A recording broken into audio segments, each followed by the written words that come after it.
हमारे बिहार की प्रसिद्ध कवयित्री जो अभी भी हैं, इनके बेटे का क जब गलत लिखा जाता है, जब इनका बेटा गलत क लिख देता है, ख लिख देता है, तब इनको लगता है कि वो कबूतर ही है ना, फुदक जाता है, जरा सा खरगोश की तरह उछल जाता है, इसलिए मेरा बेटा क सही से नहीं लिख पा रहा है। लेकिन भाई साहब, सबकी माँ कवयित्री नहीं होती। मेरी माँ कवयित्री नहीं थी। जब मैं पढ़ने बैठता था और माँ रोटी बना रही है और वहाँ पर बगल में मैं बैठ करके पढ़ रहा हूँ, लिख रहा हूँ, और अगर मुझसे गलती हो जाती या फिर मैं नहीं पढ़ता था, तो वो बेलन जो होता है रोटी बेलने वाला, उससे मारती थी। और 3 बेलन उसने मेरे ऊपर तोड़ दिया है मेरी माँ ने। और वो बेलन जब टूट जाता था उसके बाद और मारती थी, क्योंकि बेलन क्यों टूट गया। तो चलिए सबसे पहले अनामिका जी के बारे में पढ़ते हैं, उसके बाद इस कविता को पढ़ेंगे। इतनी आसान कविता नहीं है जितनी दिख रही है ये कविता, क्योंकि यहाँ पर देखिए, यहाँ पर लिखा हुआ है क्या। ये जो प्रस्तुत कविता है वो समसामयिक कवियों की, समसामयिक कवि मतलब एक ही युग के कवियों की, मतलब अनामिका जी के समय के ही जितने भी कवि हैं या कवित्री हैं, उन सब की चुनी हुई कविताओं की एक श्रृंखला है, जिस किताब का नाम है कवि ने कहा। उसी से ये कविता ली गई है। प्रस्तुत कविता में बच्चों के अक्षर ज्ञान की प्रारंभिक शिक्षण प्रक्रिया, बच्चा जो शुरू अक्षर ज्ञान लेता है, बहुत भाई साहब सबसे कठिन है। आप इंटर में पढ़ लीजिएगा, ग्रेजुएशन, डॉक्टरी, इंजीनियरिंग सब कर लीजिएगा, आसान लगेगा, तब रोना नहीं आएगा आपको, तब आपकी आंखों से आंसू नहीं आएगा। कितने भी भारी भारी गणित के सवाल आ जाएं, कुछ भी आ जाए, भारी मतलब रोना नहीं आएगा। लेकिन वो आ सीखने में जो हालत ख़राब होता है, जो रोना आता है, जितनी मार पड़ती है हम लोगों को। मुझे याद है आ सीखने वाला, तो मुझे याद नहीं है कितनी मार पड़ी थी। ये हाँ, ऐसे हम लोग लिखते थे, ऐसे हाथ रख देते थे, और जो लिखते थे हम लोग ऐसे पेन को लेकर के ऐसे 1 2 ऐसे कर देते थे, फिर ऐसे करके ऐसे खींच देते थे, तो ये हो गया। तो वो सिखाते थे कि ये डंडा है, ये ऐसे डंडा यहाँ पे देना है, नहीं तो इसी डंडे से मारेंगे। मास्टर साहब बोलते थे, देख लो ये डंडा यहाँ पे देना, नहीं तो इसी डंडे से लगेगी पिटाई। ठीक है, उनको हमारे भीतर में कोई कबूतर नहीं दिखता था। ठीक, तो मुझे याद है कि मैं ये ABCD वाला मुझे याद है कि जब पहली बार मैं गया था बहुत बचपन में, मुझे ABCD आती थी ABCD, लेकिन ये बड़ा ABCD और छोटा ABCD मुझे नहीं पता था। तो मैं क्या करता था कि जब टीचर ने दिया कि ठीक है सब आदमी बड़ा ABCD छोटा ABCD लिखो, कैपिटल लेटर में, स्मॉल लेटर में, तो मैंने बड़ा ABCD क्या किया, ऐसे लिखा बड़ा बड़ा, ठीक है, और छोटा ABCD मैंने क्या किया, ऐसे लिखा छोटा छोटा। उसके बाद जो मुझे मार पड़ा था मैं नहीं बता सकता हूँ। ठीक है, तब उस दिन मुझे पता चला, अच्छा छोटा ABCD ऐसे छोटा छोटा नहीं लिखना है, उसका अलग तरीके से ही उसको लिखना है, ऐसे करके उसको लिखना है। ठीक है, और आज देखिए, आज हमारे चैनल पर क्लास 7 से 12 तक का बेस्ट इंग्लिश एक्सप्लेनेशन बना हुआ है। ऐसा एक्सप्लेनेशन आपको कहीं नहीं मिलेगा। और हिंदी का भी 11 12 का लगभग ख़त्म होने के कगार पे है। 10th का भी पोएट्री सेक्शन एकदम आ गया है, और उसके बाद गद्य खंड जो है वो मैं बनाऊंगा। ठीक, तो वो बचपन में जो अक्षर ज्ञान जो होता है, उसकी जो प्रारंभिक शिक्षण प्रक्रिया है, जो पढ़ाने की प्रक्रिया है, उसका जो कौतुकपूर्ण, जो एकदम कौतुकपूर्ण, एकदम एक्साइटिंग वाला जो वर्णन होता है, जो चित्रण होता है, वो कवित्री के द्वारा, अनामिका जी के द्वारा किया गया है, जो गंभीर आशय व्यक्त कर देती हैं इस कविता के माध्यम से।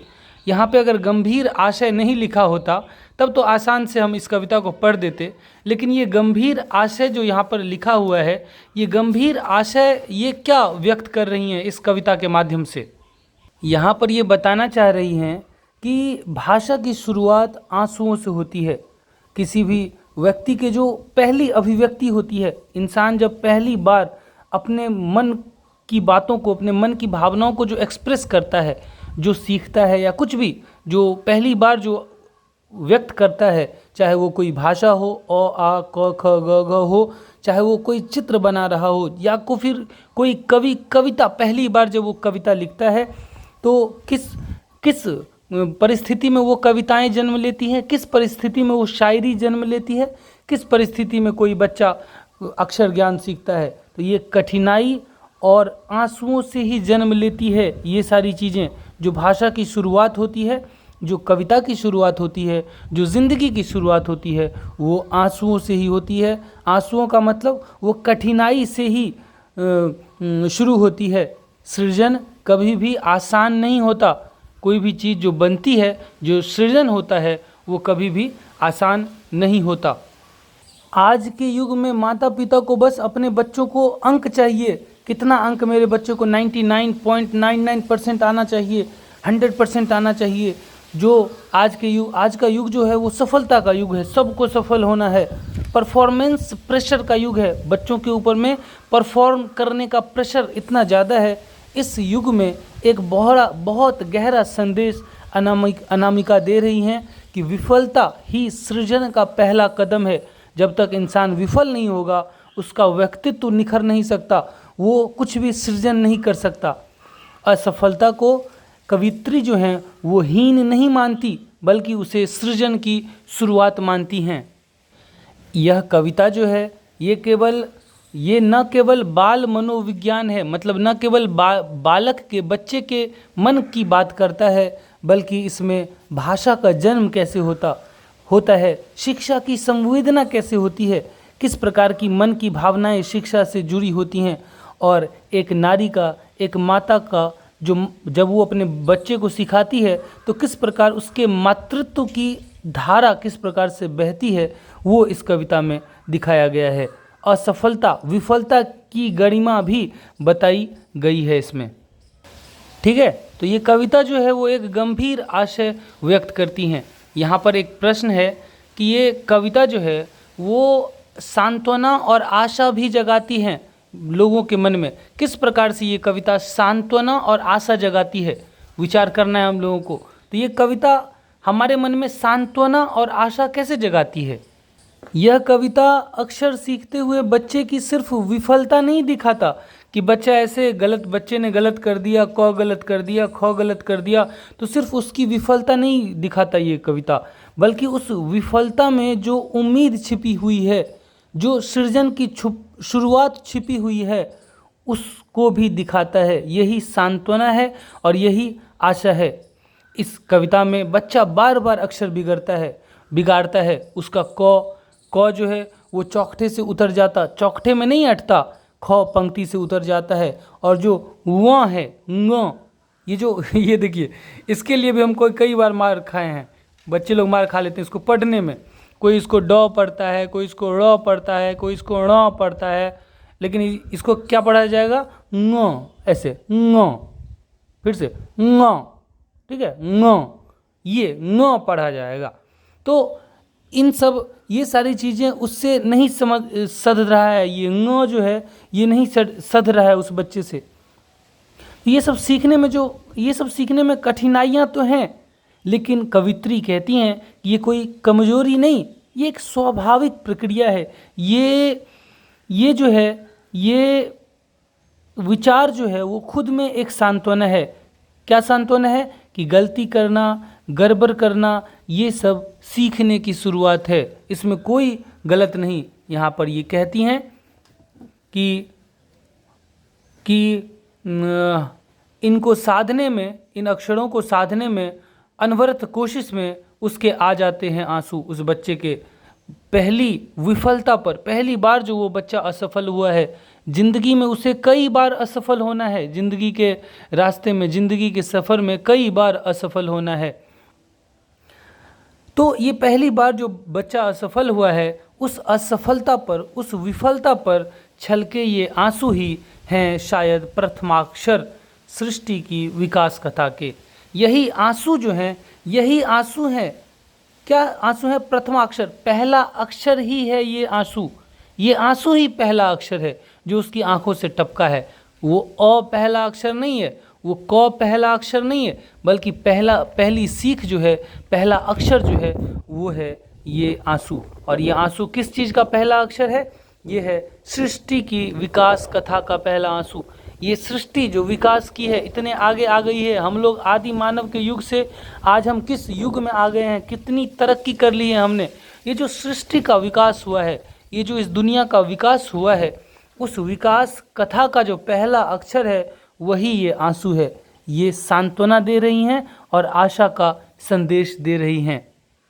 चलिए अब इनके बारे में थोड़ा पढ़ लेते हैं, उसके बाद इस कविता को शुरू से पढ़ेंगे। ये अपने बिहार की ही कवियत्री हैं।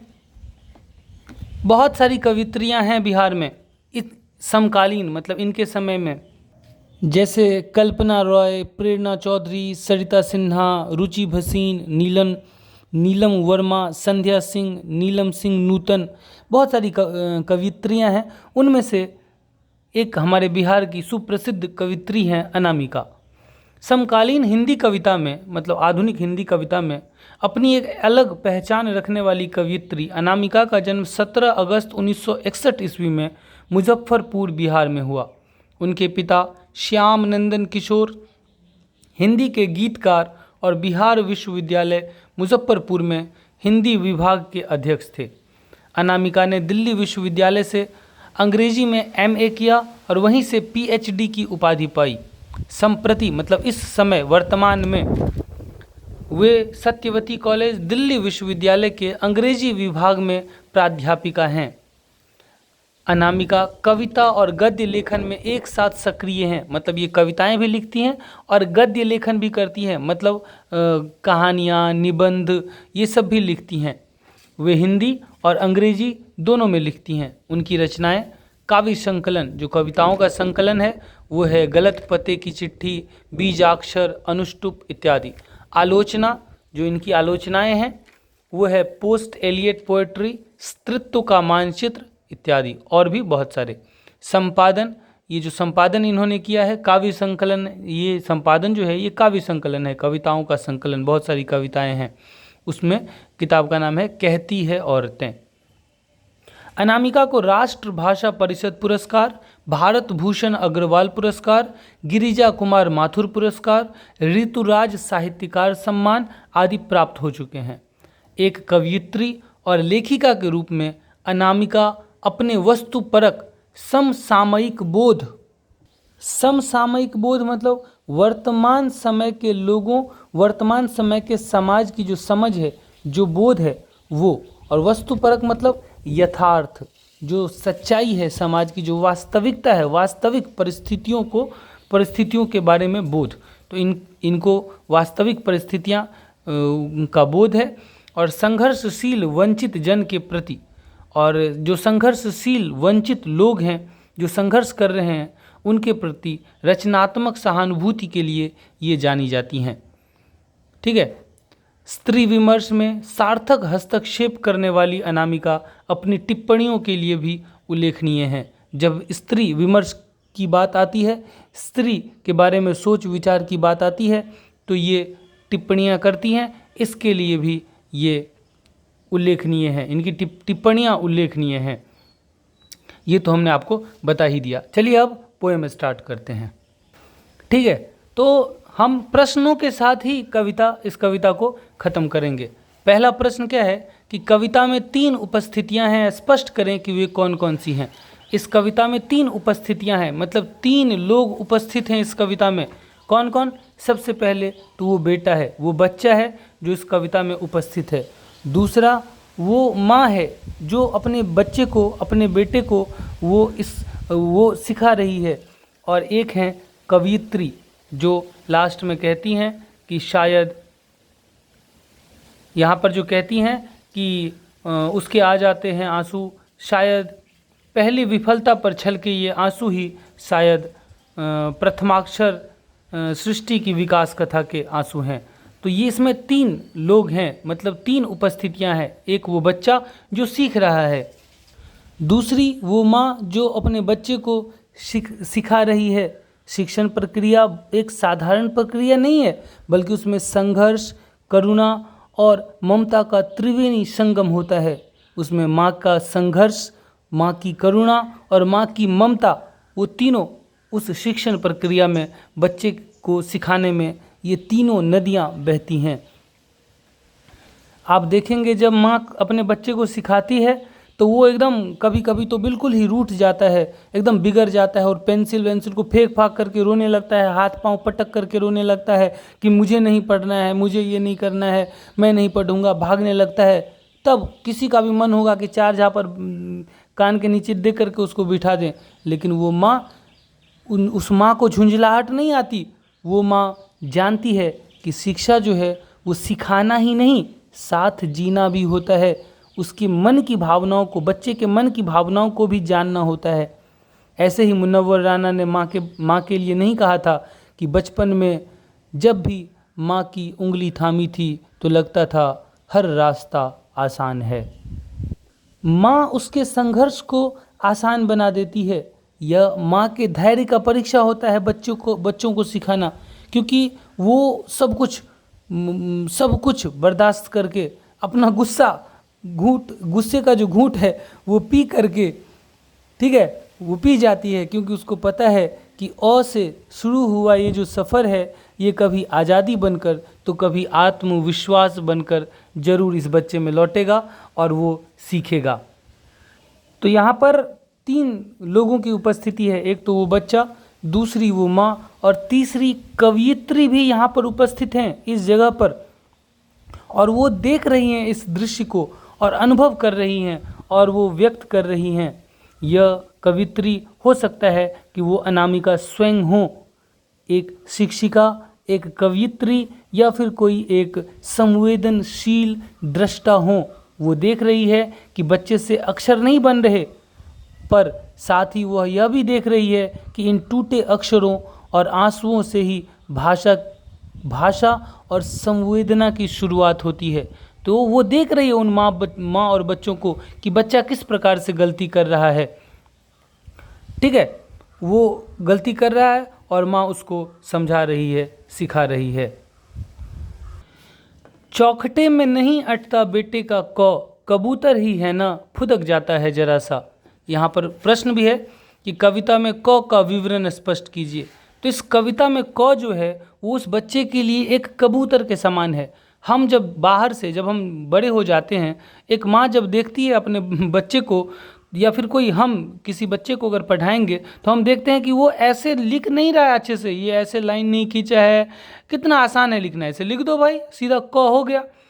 लेकिन उस बच्चे के लिए, वो छोटे से नन्हे बच्चे के लिए ये क जो है ये इतना आसान नहीं है लिखना। उसके लिए वो लिखने की कोशिश कर रहा है, वो पकड़ रहा है कि ये जो चौखटा बना हुआ है, ये जो डब्बा बना हुआ है, इस डब्बे के अंदर में हम क लिख दें, वो कोशिश भी करता है। लेकिन कबूतर की तरह, जैसे कबूतर एक जगह स्थिर होकर नहीं बैठ सकता, वो गुटरगू करते हुए फुदकता रहता है, यहाँ से यहाँ से वहाँ उड़ता रहता है, चला जाता है दौड़ दौड़ करके।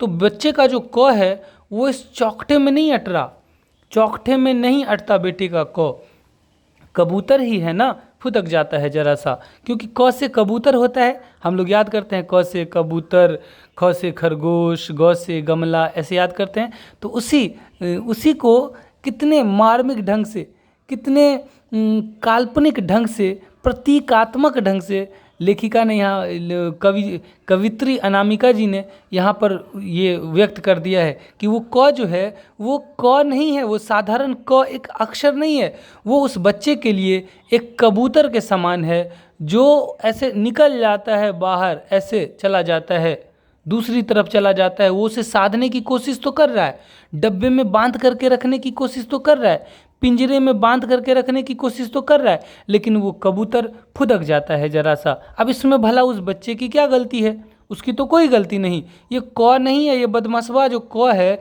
ये बदमसवा क नहीं है, ये कबूतर है उस बच्चे के लिए जो फुदक जाता है। उस बेचारे के हाथ में पकड़ाता नहीं, पकड़ने की कोशिश कर रहा है उस डब्बे में बांधने की, लेकिन वो महसूस करता है, वो बच्चा, वो उसको, उस बच्चे के लिए वो कबूतर बन जाता है, ठीक है, और वो चौखट में नहीं आ रहा है।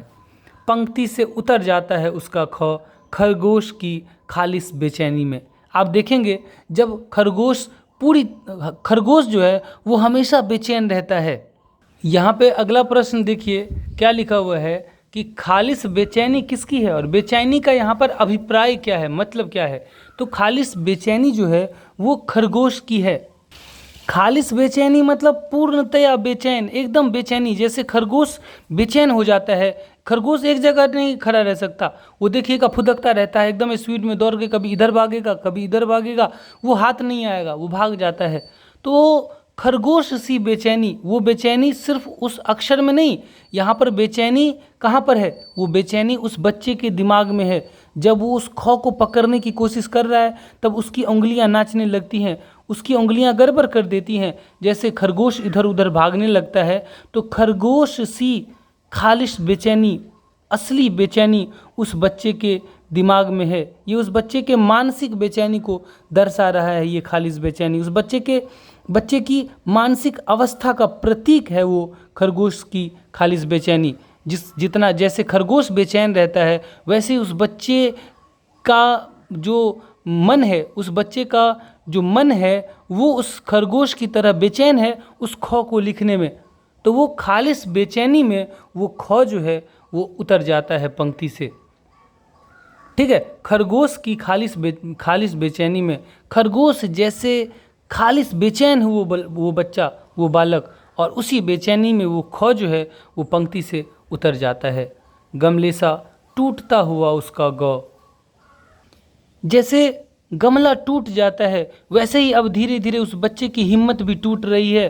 क और ख तो वो कैसे भी करके लिख पा रहा था, वो उतर रहा था लाइन से, लेकिन अब ग लिखने की जब बारी आई तब उसकी हिम्मत धीरे धीरे टूट रही है। और कैसे टूट रही है, गमले जैसा टूट रही है। यहाँ पर गमला नहीं टूट रहा, उस बच्चे की हिम्मत टूट रही है। ठीक है, तो गमले सा लुढ़कता हुआ उसका गौ, हाँ, गमले सा टूटता हुआ उसका गौ। अब उसकी हिम्मत, जैसे गमला टूट जाता है वैसे ही उसका गौ जो है ये तो ऐसे लिख दिया, और गौ जो है ये लाइन जो है वो नहीं लिख पा रहा है, वो टूट जा रहा है गमले जैसा। उसकी हिम्मत अब टूट रही है। घरे सा लुढ़कता उसका घौ, और जैसे घड़ा लुढ़कता रहता है वैसे ही उसका घौ भी लुढ़कता हुआ कहीं से कहीं चला जाता है। कहाँ से कहाँ ऐसे वो लिख देता है, कैसे भी घौ लिख देता है, क्योंकि उसका घौ लुढ़क जाता है। अब उसकी हिम्मत तो टूट गई, घड़े जैसा उसका घौ भी लुढ़क गया। अब वहाँ पे आके वो थमक जाता है, वो रुक जाता है। अब वो इसको कैसे साधेगा, कैसे वो इसको लिखेगा, क्योंकि अब सिर्फ एक अक्षर नहीं लिखना, अब यहाँ पर वो लिखना है। और ये वो उस बच्चे को, ये वो एक अक्षर नहीं दिख रहा बस, बल्कि वो इस वो में वो माँ और बच्चे को देखता है, यानी कि वो खुद को भी देख रहा है और अपनी माँ को भी उस अक्षर में देख रहा है। तो ये जो ङ है, ङ, उसमें ये जो ड है ऐसे जो लिखा रहता है इसको वो समझ रहा है माँ। ठीक है, ङ पे आके थमक जाता है, उसे नहीं सधता है ङ। ये जो ङ है ये उससे नहीं सध रहा है, नहीं लिखा जा रहा है, क्योंकि ङ के ड को वो समझता है माँ, और उसके बगल के बिंदु को मानता है गोदी में बैठा बेटा। जैसे यहाँ पे ये माँ है और इसकी गोदी में ये बिंदु है, ये उसका बेटा है, उसका बच्चा है। अब वो इस डॉग को माँ क्यों समझता है, क्योंकि वो छोटा सा बच्चा है, उसकी दुनिया बस माँ ही है। माँ के अलावे उसके लिए और इस दुनिया में कुछ है ही नहीं। वो अक्षरों में भी भावनाएं खोजता है, उसके लिए माँ ही हर चीज़ का केंद्र है, माँ ही इस दुनिया की धुरी है। वो अक्षर में भी माँ को देखने लगता है। ये ड जो है ये अब केवल अक्षर नहीं बल्कि एक ममत्व का प्रतीक बन गया है। अनामिका ने बहुत ही बारीकी से और मार्मिकता से ये व्यक्त किया है। कितनी संवेदनशीलता से इन्होंने यहाँ पर इस ङ को माँ और बेटे के रूप में व्यक्त किया है। अब वो बच्चा, जो छोटा सा बच्चा है जो लिख रहा है, इसमें को माँ देख रहा है, उस बिंदु को देख रहा है, और वो इससे सधा नहीं जा रहा। वो चाह रहा है कि वो माँ और बेटे को एक साथ रख के अलग कैसे कर सकता है। बाकी सारे अक्षर टूट गए, लुढ़क गए, गुरक गए, चलेगा। गमले से निकल गया, उस चौखटे से निकल गया, चलेगा। वो पंक्ति से उतर गया, चलेगा। गमले सा गौ टूट गया, चलेगा।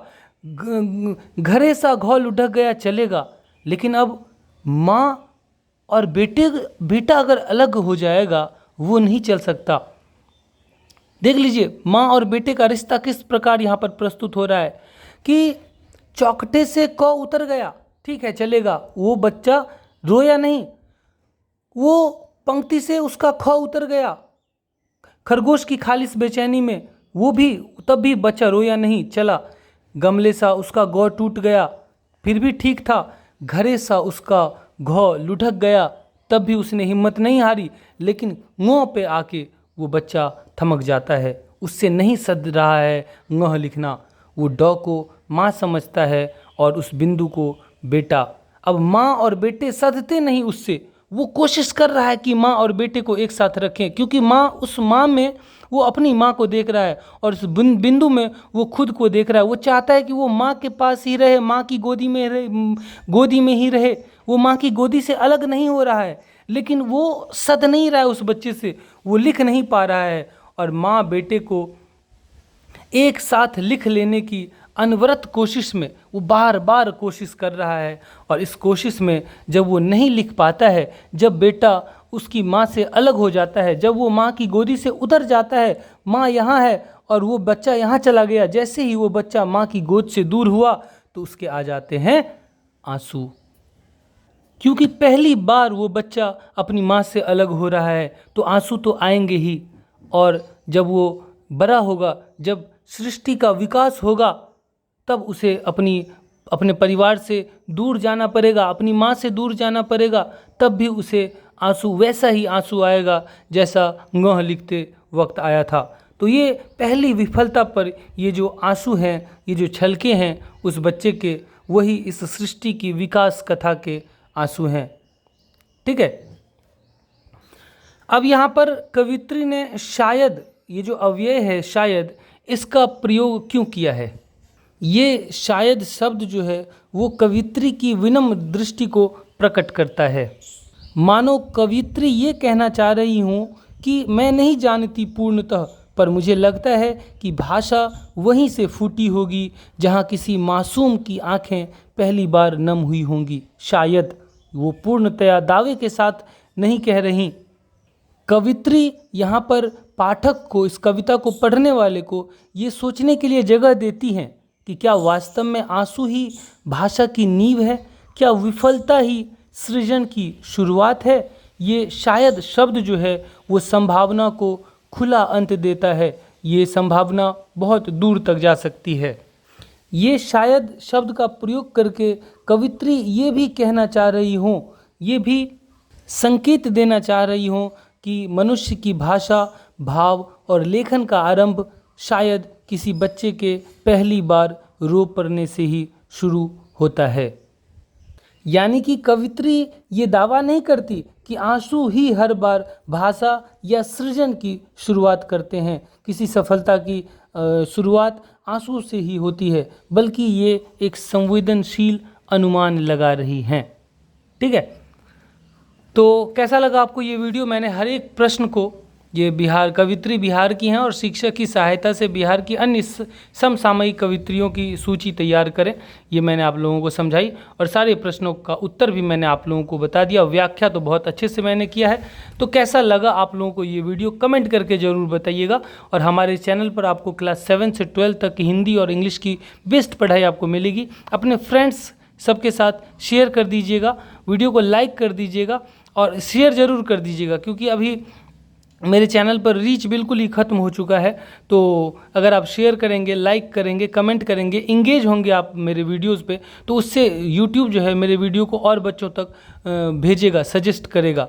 तो इससे मेरा वीडियो और बच्चों तक पहुंच सकता है और उन बच्चों को एक अच्छे प्रकार की शिक्षा मिल सकती है। अच्छे तरीके से मैं पढ़ा रहा हूँ, ऐसी पढ़ाई आपको कहीं नहीं मिलेगी यूट्यूब पर। ठीक है। ऑनलाइन और ऑफलाइन भी शायद ही आपको मिले, क्योंकि इतना शोध करके, इतनी मेहनत करके कोई शिक्षक पढ़ाना नहीं चाहते।